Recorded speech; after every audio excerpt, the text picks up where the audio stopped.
국민의힘 전당대회가 나흘 앞으로 다가온 가운데 새 지도부 경선 당원 첫날 투표율이 35%에 육박했습니다.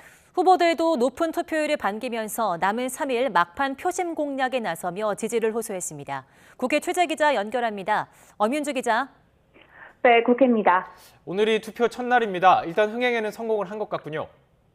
네, 오늘부터 국민의힘 당원들의 모바일 ARS 투표가 진행됐습니다. 오전 9시부터 투표를 시작해 오후 5시에 끝이 나는데요. 모바일 투표 첫날 당원 투표율은 34.72%로 집계됐습니다. 지난 2021년 이준석 전 대표가 선출됐던 전당대회 모바일 투표 첫날 투표율과도 비교했을 때 8%포인트 이상 높은 수치를 기록했습니다. 각 캠프에서도 이 같은 투표율을 두고 아전인수격 해석을 내놓고 있습니다. 김기현 후보 측은 윤석열 대통령을 지지하는 적극적 당원들의 표심이 반영된 것이라고 평가한 반면 안철수 후보 측은 그간 여론조사에서 적극적으로 응답하지 않았던 당원들이 투표에 나선 것으로 보인다고 설명했습니다. 천하람 후보는 침묵하던 다수의 반란이라고 추켜 세웠고 황교안 후보 역시 이 보수 표심 결집의 결과라고 보고 있습니다. 100% 당원 투표로 치러지는 이번 선거 결과는 오는 8일 전당대회에서 발표됩니다.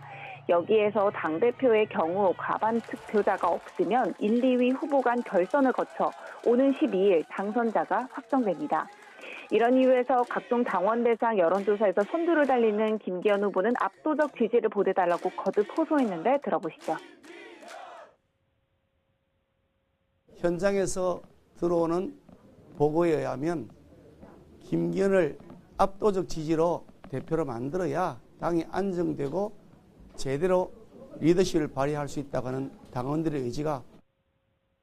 반면 안철수 후보는 총선 승리를 이끌 당대표를 성급하게 뽑아서는 안 된다며 오는 12일 결선 투표에서 결정되어야 한다고 주장했습니다.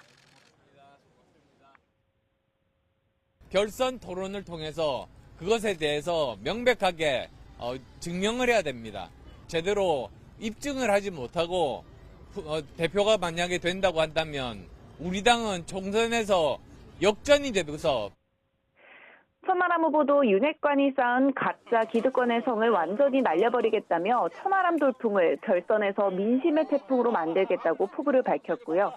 황교안 후보 역시 김기현 후보가 당대표가 된다면 민주당의 집요한 공격으로 비대위로 가게 될 것이라는 비판의 글을 올리기도 했습니다.